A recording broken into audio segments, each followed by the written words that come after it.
Contre cet homme et cette femme qui, dans le pays des ombres, ont fait de moi une ombre sans maître. Car de toutes ces effigies qui défilent sur la paroi qui illumine le soleil du jour ou celui de la nuit, il n'en est pas une qui ne connaisse son auteur et ne retrace fidèlement son contour. Mais moi, de qui dira-t-on que je suis l'ombre? Non pas de cet homme ou de cette femme séparés, mais de tous les deux à la fois, qui l'un dans l'autre en moi se sont submergés, en cet être nouveau fait de noirceur informe. Car, comme ce support et racine de moi-même, le long de ce mur violemment frappé par la lune, comme cet homme passait sur le chemin de garde, se rendant à la demeure qu'on lui avait assignée, l'autre partie de moi-même et son étroit vêtement, cette femme, tout à coup, commença à le précéder sans qu'il s'en aperçût. Et la reconnaissance de lui avec elle ne fut pas plus prompte que le choc et la soudure aussitôt de leurs âmes et de leur corps, sans une parole, et que mon existence sur le mur. Maintenant, je porte accusation contre cet homme et cette femme, par qui j'ai existé une seconde seule pour ne plus finir, et par qui j'ai été imprimé sur la page de l'éternité. Car ce qui a existé une fois fait partie pour toujours des archives indestructibles. Et maintenant, pourquoi ont-ils inscrit sur le mur, à leur risque et péril, ce signe que Dieu leur avait défendu? Et pourquoi, m'ayant créé, m'ont-ils ainsi cruellement séparé, moi qui ne suis qu'un? Pourquoi ont-ils porté aux extrémités de ce monde mes deux moitiés palpitantes? L'ombre double se disjointe sur le mur, qui au fond de cette prison correspond à ma présence en haut du ciel. Et à la place de ce rameau unique qui s'en détachait, de ce bras nu d'une femme avec la main au bout qui remuait lentement et faiblement, il n'y a plus que cette palme que le vent de la mer par reprise après de longs suspens fait remuer et qui tremble. Libre et cependant captive, réelle, sans poids. Pauvre plante. N'en a-t-elle pas eu assez tous les jours à se défendre contre le soleil? Il était temps que j'arrive. C'est bon. À qu'il est doux de dormir avec moi. Je suis là de toutes parts, en elle, hors d'elle. Mais la créature que j'aime, comme elle sait que ma lumière n'est propre qu'à son obscurité, elle n'a plus rien à faire. Elle n'est pas sans cesse occupée à remplacer ce que la vie lui ôte. Elle cède, elle veut bien. C'est moi qui suis là pour la soutenir. Elle sait, elle croit, elle éclose. Elle est pleine, elle flotte, elle dort. Toutes les créatures à la fois, tous les êtres bons et mauvais sont engloutis dans la miséricorde d'Adonai. Ignorerait-elle cette lumière qui n'est pas faite pour les yeux du corps? Une lumière non pas pour être vue, mais pour être bue. Pour que l'âme vivante y boive, toute âme à l'heure de son repos pour qu'elle y baigne et boive. Quel silence! À peine un faible cri par instant, cet oiseau impuissant à se réveiller. L'heure de la mer de lait est à nous. Si l'on me voit si blanche, c'est parce que c'est moi, minuit, le lac de lait, les eaux. Je touche ceux qui pleurent avec des mains ineffables. Sœur, pourquoi pleures-tu? N'est-ce point ta nuit nuptiale aujourd'hui? Regarde le ciel et la terre illuminés.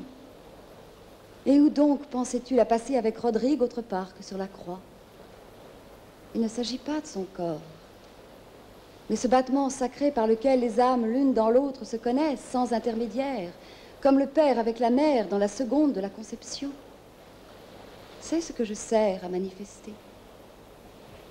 Regardez-la, à genoux, cette douleur de femme ensevelie dans la lumière.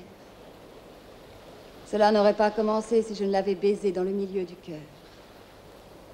Cela a commencé par ces grandes larmes, pareilles aux nausées de l'agonie, qui naissent au-dessous de la pensée, au fond de l'être profondément entaillé, l'âme qui veut vomir et que le fer pénètre. Et peut-être qu'elle aurait expiré à ce premier assaut entre mes bras, si pendant l'arrêt de son cœur, je ne lui avais présenté ce mot. Jamais, jamais, prouesse. Jamais, crie-t-elle. C'est là du moins, lui et moi, une chose que nous pouvons partager. C'est jamais qu'il a appris de ma bouche dans ce baiser tout à l'heure en qui nous avons été faits un seul. Jamais. C'est là du moins une espèce d'éternité avec nous qui peut tout de suite commencer. Jamais je ne pourrai plus cesser d'être sans lui. Jamais il ne pourra plus cesser d'être sans moi.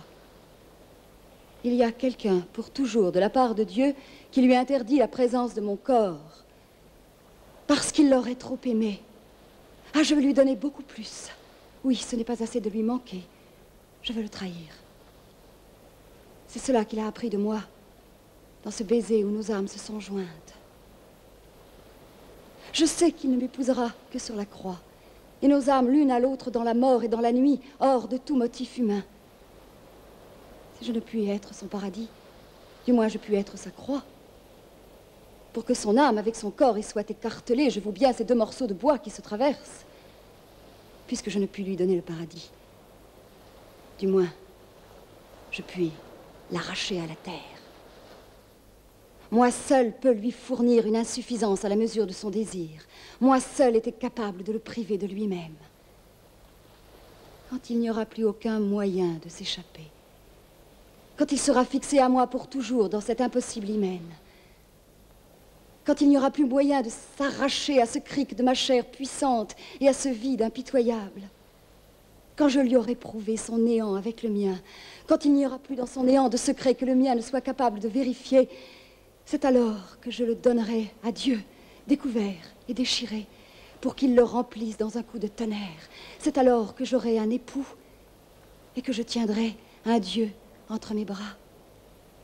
Mon Dieu, je verrai sa joie. Je le verrai avec vous, et c'est moi qui en serai la cause. Il a demandé Dieu à une femme, et elle était capable de le lui donner. Car il n'y a rien au ciel et sur la terre que l'amour ne soit capable de donner. Telles sont les choses dans son délire qu'elle dit. Et elle ne s'aperçoit pas qu'elles sont déjà passées, et qu'elle m'aime pour toujours en un moment, passe en ce lieu où elles sont passées. Il n'y a que la paix.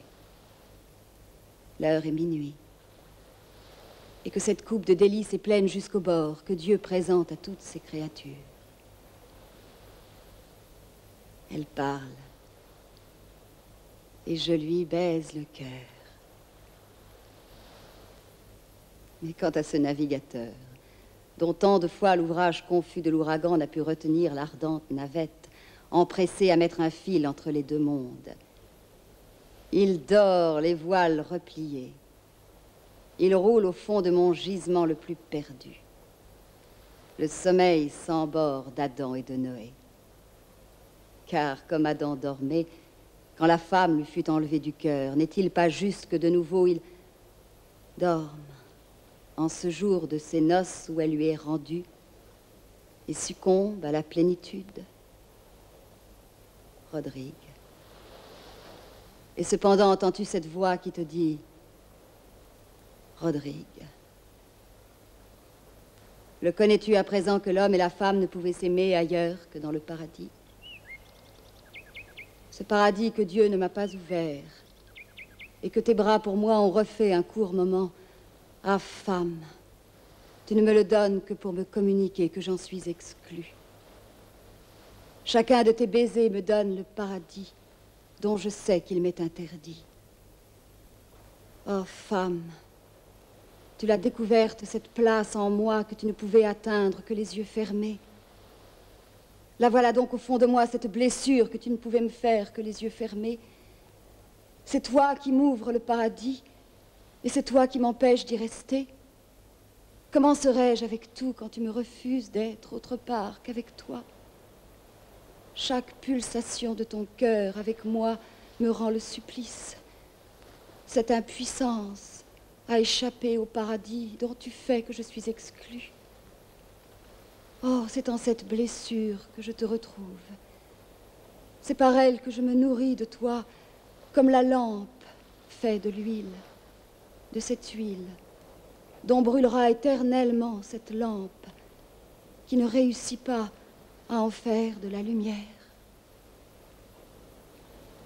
Il parle et je lui baise le cœur.